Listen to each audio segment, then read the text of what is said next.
Hello there. Hello, how are you? I'm doing quite well. How are you, Amber? Yeah, doing really well. Thanks, Chris. How was your panel session? It was great. I did one of these in the past with Loyalty Lion, and that was great. I really like the format. Very casual in its setup. Asking really thought-provoking questions. Yeah, it's from a presenter standpoint, it's really enjoyable to just be able to show up and be ready to speak about a specific topic. Absolutely. I think it's been really, really great to see some fantastic engagement across all the sessions today. Hopefully we'll have, people filtering in, filtering out throughout the session now. There are obviously 4 breakout sessions running. So yeah, people dropping in now, asking away. We'll give people, a few minutes to kind of join, warm up. But for everyone here, at the moment, welcome to our breakout session with Gorgias. I am Amber, so I'm a CSM, Customer Success Manager at Loyalty Lion. This is a great opportunity to ask questions directly to Gorgias. So pop your questions in the chat, please. Move around. Cameras on if you want. This is an open space. It's an open conversation. We don't bite. Great to have you all. I would love to kick off with a question though, Chris, if you don't mind. Of course. I guess first of all, from my perspective as a CSM, I love hearing about kind of the combination of tech and human touch. How are you seeing merchants manage what we call like high tech with a human touch at the moment?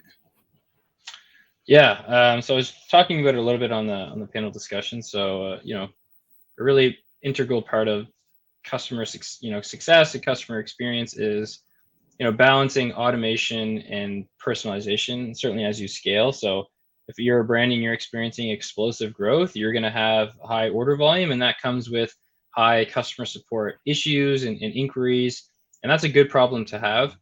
The challenge that you'll face is how can you keep that authentic, great communication and customer experience that you were delivering when you were a small stage brand as you start to scale. And so with that, you have to rely on some level of automation, but you can't turn that dial up too much where you're starting to compromise the level of personalization that you can do. So the last thing I said during my session is really understanding, okay, what part of your customer support volume on a per ticket basis can you afford to really turn up the automation dial? So things like where is my order typically takes up 30% of your entire support volume. That doesn't really need that much of a personalized touch. You can craft the message that you deliver. It's like, hey, this is, here's an update on your order status. You can make it as personalized as you'd like, but you don't need to go much more beyond that. But then things like broken orders, missing orders, lost orders, really upset VIP customers. That's when you want to slow down on the automation side and really put a premium on showing them that, hey, look, like we appreciate that this is a big deal. There's a human being on our side talking to you right now, and we want to make sure that you get the answers you need. Absolutely. Yeah, I love what you said earlier about, tagging your VIPs as well. So you know to come to them first, for example, in your list of tickets. That's great. And I know, where's my order? Like you said, supply chain issues at the moment are, it's a hot topic and something that merchants across ecom, across the world are trying to navigate through. So definitely really relevant there. What about, so actually recently I was reading, I think by 2025, social commerce is expected to account for almost 20% of all ecom spend, which is crazy. So I know at Gorgias, you're huge on, building that omni-channel strategy, right? So thinking how that can really help to manage relationships long term with customers. Yeah, absolutely. So yes, so that's the thing, right? If you think 15, 20 years ago, the way that you got customer support from any business was you called some 1-800 number, or you obviously went in store, right? That was the typical method. Now, fast forward to today and into the next couple of years, modern consumers expect to essentially get customer support any way possible. So that obviously phone still, Obviously email still, but things like live chat, which a lot of websites will have, SMS. So now if you send a text messaging campaign to consumers, guess what? They actually expect the ability to respond, right? So not just these like one-stop keywords, it's like stop, yes, no, but they actually want to carry on the conversation. Maybe they have a question. Maybe you told me about one product. I'm like, well, what else do you got? And for a lot of marketing companies, that just shuts down right there, and they don't get much, revenue per campaign. Going to social media, it's the same thing. So a lot of brands will, develop a great brand, and they'll have a great marketing team that is, really engaging their audience, right? But consumers also expect that engagement to be treated as customer support, right? So for instance, someone might comment on one of your you might post a product, right, of a new book bag you just launched, and a bunch of people are saying, "Oh my God, this book bag's so fire." Right. And then someone says, "Oh, I ordered this 2 weeks ago and I haven't heard back. What gives?" Right. 99% of brands won't even acknowledge that comment, that one comment. But that comment is honestly one of the most important comments of the whole bunch. Right. And so a tool like Gorgias would actually detect that automatically through machine learning, detecting that as like a social media negative sentiment comment. It would tag it, it would VIP it. And if I'm a support agent who owns that bucket of tickets, I would be able to go in there, see that is a customer, be able to look up that order ID instantly, and be able to give them an answer on what's up, right? So that's my point, is you need to treat social media engagement like traditional customer support channels, because that's what consumers expect. So you can't afford not to, but it's also a huge opportunity, right? So I mentioned of that, you post a backpack pic, and one person says, where's my order, essentially. But the rest of the people who are commenting positive things, Gorgias can also tag that as positive social sentiment, right? So if there are any posts from people who have shopped with you before, we can tag that as positive social sentiment. You can actually amplify by reaching out automatically and saying, "Hey, thanks for liking our post. We know you've shopped with us before. Here's a 10% discount code." So the takeaway here is getting more to your social media engagement by, making sure you're taking care of the, customers who are posting who have problems, but also re-engaging previous shoppers who are positively posting on your content. That's great. No, I had no idea that was a feature in terms of the positive comments and being able to hone in on those. And that's, a great example of zero-party data and being able to look at, past purchase behavior and, I guess segment customers based on that and treat them differently. That's fab. We've actually got a question about SMS, which you were just talking about too. Hey Chris, is there a big difference between using one SMS integration over another? Like attentive v emotive. I assume you have loads of different SMS integrations. Yeah, it's a great question. I appreciate it, Brian. I did see there was also a question posted anonymously in the Q&A, so I'll address that one right after this. But yeah, for you, Brian, we integrate with close to 5 different SMS marketing automation tools. So Attentive, PostScript, Emotive, SMS Bump, Retention Rocket. And they're similar in many ways in that they allow for two-way SMS. So I mentioned it earlier. You send out a great SMS campaign, you're hoping that it converts on like the first try. Right. But one's if someone receiving that SMS has some questions like, "Hey, do you ship to Europe?" Right. For most SMS marketing campaigns, it stops there. Right. You don't actually recover that opportunity. Now with Gorgias, if they do reply and say, "Hey, do you ship to Europe?" it gets routed into Gorgias. I'm a support agent. I can either manually answer it, or we can have automation baked in. So the customer doesn't even know 2 platforms are involved, but you're carrying on the conversation. So that's the use case and how it works. In terms of the big differences, it really depends on how advanced each of the individual SMS platforms are. So one example is, some of them offer MMS, or they support MMS, so you can actually have pictures and GIFs come through, where some of them don't, right? So if you talk to anyone at Gorgias, if you're already using Gorgias or you're interested in using Gorgias, we can obviously educate you on the differences between any of them, so you can make the best choice on who to go with. Awesome. And then the Q&A, there's a couple in there. I love that. Keep the questions coming.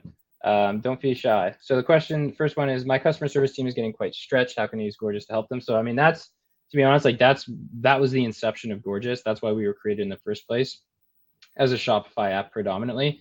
And so, the 2 types of businesses who will start using Gorgias are early stage, and maybe you're a founder, operator, doing all the customer support yourself through email, and soon enough that that's not going to be scalable. So you start looking for an e-commerce Shopify help desk, and you'll find Gorgias. Or you can be using a legacy help desk, which there are great legacy help desks, but you're thinking, okay, this doesn't seem to be built for Shopify. What else is out there? And then you'll come finding Gorgias. So those are the two scenarios. When you're saying your team is stretched, that's the main value prop of Gorgias, is it increases operational efficiency. So, for instance, automating and wiping away, 20 to 30% of all of your customer support engagement. And that includes social media, email, phone, live chat, SMS, for instance. And the way that we do that is through, simple to use, but sophisticated rules and macros where it's, if a customer says or does this, then respond by taking this specific action, which, is very easy to automate. And so this will free up bandwidth. So when your support agents that you might have on your team, maybe you have a few people on your team, maybe it's just you, what's left after automating the other stuff is really important and actually worth your time. It's no different than if you had someone clean your email inbox. So you go to bed at night and you have 100 emails in your inbox and you're like, that's really stressful. And then you have someone cleaning your inbox overnight to kind of remove the not important stuff. You wake up and look at that, there's only 20 emails left. You know that those 20 emails are actually important, right? And that's kind of how I would, describe what Gorgias can do for your support team. That's great. So yeah, we've got another question. Which Gorgias automations should I prioritize first? Obviously, we already talked about those kind of where's my order and those order status update automations. Any others? For sure. So and I don't want to cop out of an answer, but it really depends on like what seems to be the biggest pain in your butt, so to speak. Pardon my French. So for instance, where's my order is typically one of the biggest, obviously around busy times of the year. If you're a seasonal brand and you're selling swimwear, then that's going to be in the springtime. For all brands, typically around BFCM and holiday season. So knowing what is the biggest pain for you is what you want to focus on first. Where is my order is a good place to start. Sometimes you might not have a good FAQ page, or maybe some of your product, your PDPs aren't quite descriptive enough, and you're noticing a lot of customers are asking questions for clarifications. A, you should go and update those product pages to make sure it's more clear. But B, you can set up automation rules where it's giving them the answers. It's proactively, it's like objection busting statements, right? So you're reaching out. Another easy one is like, what's your order, your refund and return and exchange policy, right? So you should obviously have that easily available and accessible on your website. But even if you do, you should have a rule, for instance, where it's like, okay, if a customer mentions, the phrase, return policy, and it's, the machine learning is quite sophisticated, so it can pick up broken language, typos, etc. It will instantly respond with your policy, right? So whatever is a pain is typically where you should start. Awesome. And I assume like within Gorgias, there's some reporting that you could do to kind of pick up those FAQs so that you can start to automate one by one, like most common, second most common Exactly. questions. Awesome. Exactly. So you have, we're getting better. So that was, if you were to ask me, 6 months ago, hey, Chris, like what's one weakness of Gorgias? I would have said we need more enriched data to provide to merchants so they can be proactive. So fortunately, we've come a long way, and we will and get in 2022. So for instance, you're going to see channel breakdown. So you're going to see what percentage of your overall support volume is coming across different places. So you'll see that, for typical brands, 80% of your volume comes from email, right? So you want to, invest the most time in automation around email. The next one is live chat. That's around 12%. And then, SMS and social media is around 6% right now. The SMS and email or social media is a growing percentage. But making that data available to you knows, okay, email is the most important channel I should be putting automation into.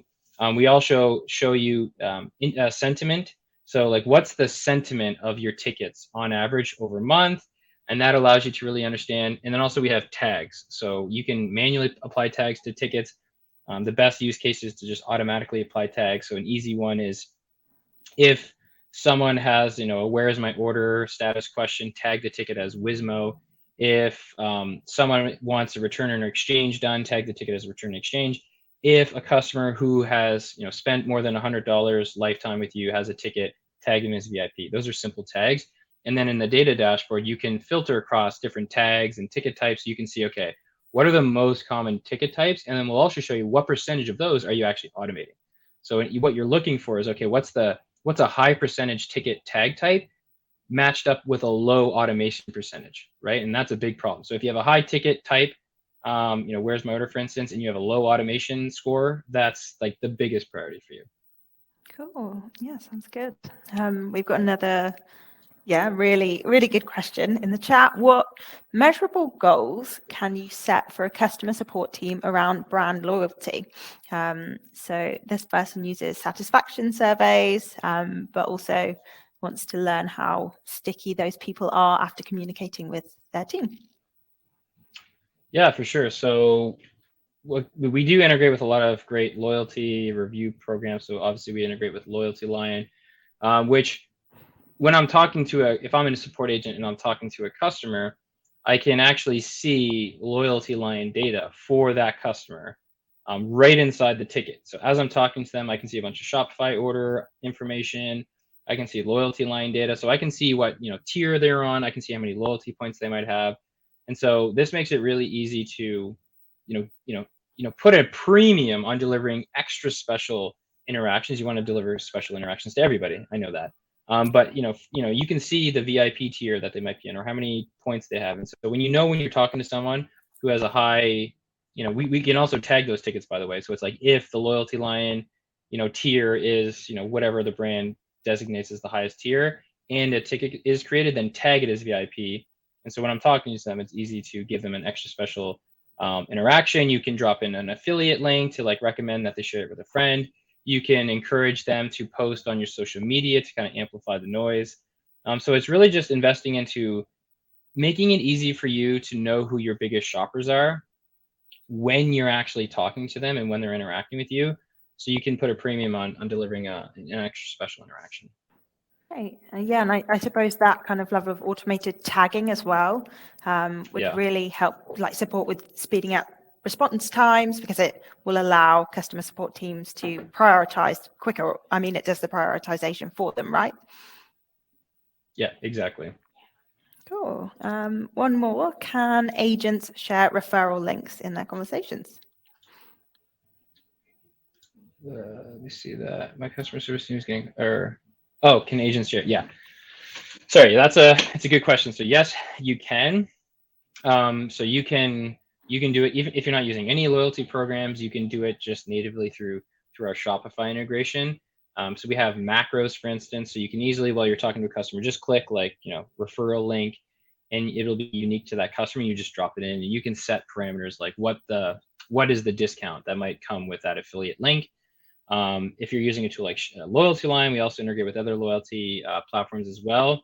You can essentially just, it's as easy as essentially just dragging and dropping right into a conversation. And this can all be done automatically as well. So it's like, imagine you have a support ticket and you close the ticket because you've answered the question, you made the customer happy. You could easily set up a rule where it's like, if ticket closes and the customer satisfaction score of that ticket, so you close the ticket, you can set up a prompt to reach out to them and say, hey, like, can you tell us how the customer service was today out of 5? And so imagine they say 4 or 5.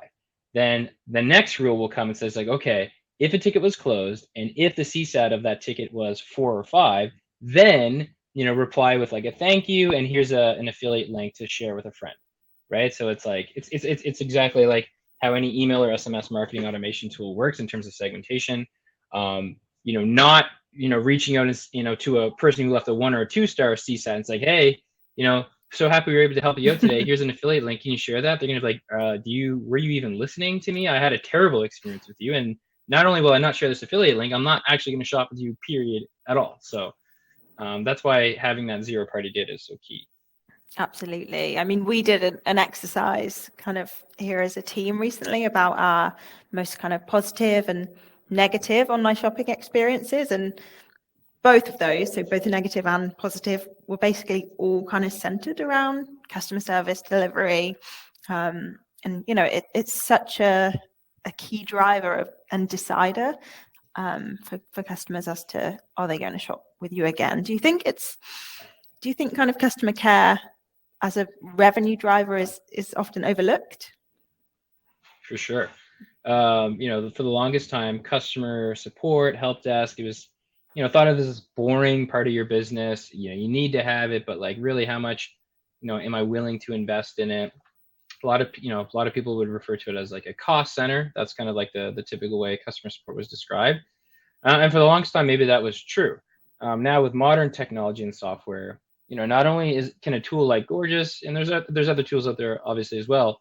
Not only can a tool like Gorgias make it really easy to deliver an exceptional post-purchase experience, which obviously impacts retention and lifetime value. So that's revenue, right? I'm not going to regurgitate the cliche where it's like cheaper to keep a customer than it is to acquire one. If you believe that, then you also need to believe in the power of post-purchase customer support in terms of how it can impact and retain revenue. I just gave a workshop last week. It's like, look, everyone just benefited from a big boost during BF7 and holiday season, like an influx of like first-time customers. How can you keep them, right? Like that is top line revenue right there, right? Like you're not wasting that revenue.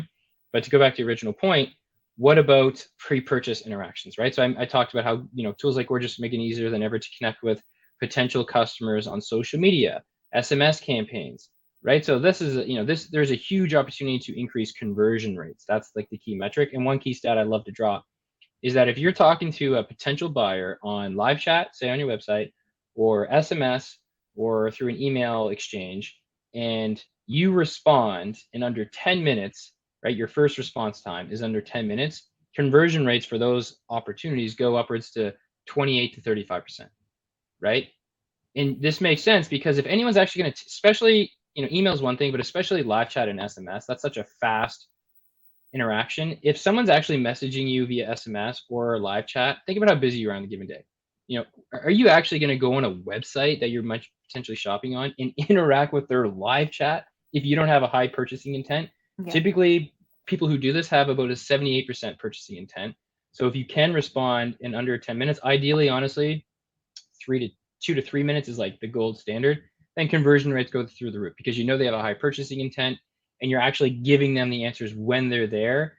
That leads to huge conversion rates. And if you take longer than 10 minutes, they're gone. Like, no one spends longer than 10 minutes on a website, certainly not waiting for someone on a live chat to pick up, so to speak. So yeah, there's the post-purchase retention. LTV is massively impacted by a tool like Gorgias making it easy to deliver great support, but also the engagement, opening up that line of communication pre-purchase and ultimately delivering fast communication. That's honestly the most important piece.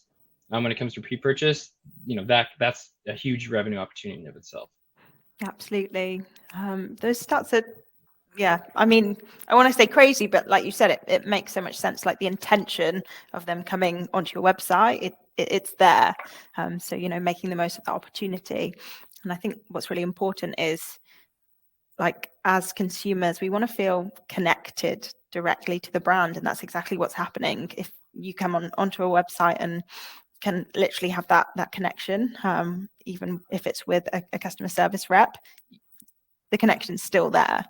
No, that's great to hear. Do you have any kind of standout success stories or examples of merchants that are maybe doing something a little bit more kind of out of the box, something a bit different?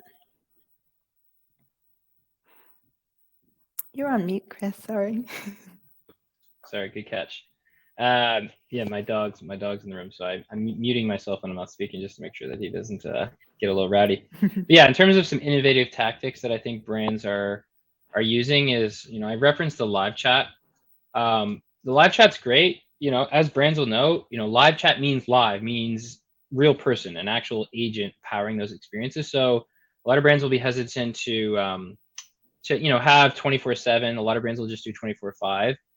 So what you can do is, instead of just offering up the live chat as soon as a customer enters your website, you can first have the chat appear as what we call a proactive chat campaign. So it's not saying here, like, start a conversation with a live agent right away. You can just put some bits of information there to kind of, tell them, maybe an objection busting statement. So imagine Steve Madden is one of our customers, and a lot of people will accuse them perhaps of like having fake leather in part of their shoes, right? So instead of just offering up their live chat, they could just have a placeholder for that chat and say, did you know, like, Steve Madden's actually, shoes are not made of fake leather? Like, you can basically object to some preconceived notion that someone might have about your brand. And it's kind of just like a cheeky way to leave it there, right? And help drive conversion. And it's also making it aware that live chat exists. So that's an innovative tactic where it's like, okay, I'm making the live chat available, but I'm not calling to action people to start using it, which, as I said, it's difficult for brands to achieve 24/7 coverage all the time. So it's like, use that real estate as like a way to like list an objection busting statement. And then sure, if that shopper does need to engage with me, they can simply hit type here to start a conversation. So that's one good way, I would say. Awesome. Well, I think we're going to pretty much wrap it up there, Chris. I think we've answered all of those questions in the chat except for one. So we'll give that a go in our last couple of minutes. So we love live chat at my company. So Samantha, we are looking into taking advantage of automations more. What percentage of live chat tickets do you think should or can be automated? We are in an e-commerce retail. Yeah, it's a great question. Love to hear that you love using live chat. What is a good automation percentage for live chat really depends on the company, and again I'll give you a better answer than that in a second. But for instance, you could be a high SKU, high order volume brand, and you can probably expect maybe a lower percentage, versus if you're a low SKU count, lower order velocity brand, then you should probably expect to have a higher percentage of your chat be automated, just because you can afford to do so. So typically, 20% on average of your chat could potentially be automated. And it's really just trialing and error, right? So like, for instance, with Gorgias, we have rules and macros. So, really figuring out what's costing you the most time in chat. Like, what percentage of your chat do you think you could benefit from? So meaning a bunch of your live chat is actually just Wizmo, right? Well, you don't need to spend any human resources on that, right? You should have it set up where it's like, if where's my order, Wizmo, some facsimile thereof comes through the live chat, you don't want it to actually be a live chat situation. You actually want it to reroute to your Wizmo response automation piece. So really understanding what deserves the automation and what probably should be more of a personalized engagement. Absolutely. I think we will wrap up there. Thank you so much for joining, Chris. And thank you to everyone in the chat for all your contributions. It was great to see so many questions. All of Gorgias's details, kind of in terms of contacting them and getting in touch, can be found on back in our booths. But yeah, thank you so much, Chris. Enjoy the rest of your day, and for everyone else, please head back to the main stage where we'll have our final AMA of the day. Bye, Chris. Thank you.